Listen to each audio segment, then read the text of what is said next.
Chapter 1 Introduction to Conditioning. Ever wondered how habits form? Or perhaps why certain stimuli trigger particular responses? Today, dive into the fascinating world of psychology to uncover the answers. The keys? Classical and operant conditioning.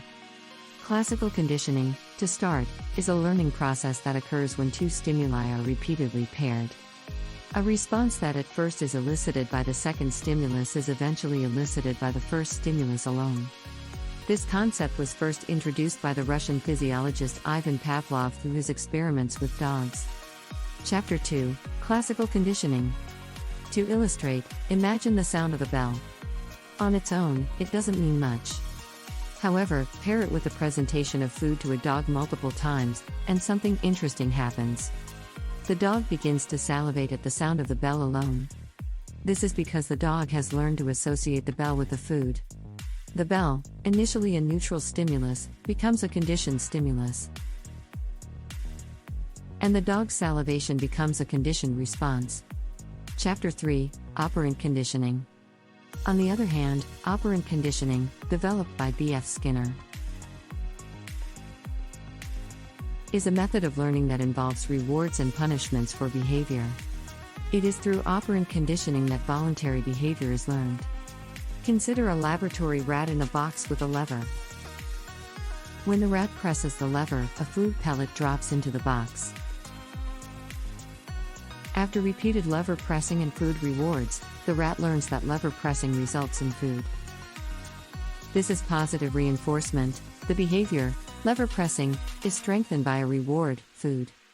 But operant conditioning isn't just about rewards. It also involves punishment, which weakens behavior. Imagine the same rat receives a mild electric shock every time it presses the lever. The rat will quickly learn to avoid that behavior. Chapter 4 The Takeaway.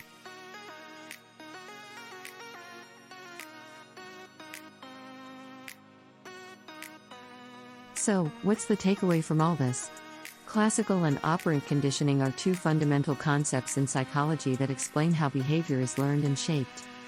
Classical conditioning shows how a neutral stimulus can, through association, become a conditioned stimulus that triggers a conditioned response. This is the process whereby we learn to associate certain stimuli with specific responses, like feeling hungry at the smell of cooking. Operant conditioning, on the other hand, shows how behavior is shaped by consequences.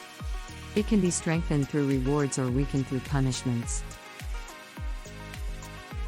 This process is fundamental in understanding how voluntary behavior is learned and how habits form. In essence, these learning principles influence much of our daily behavior.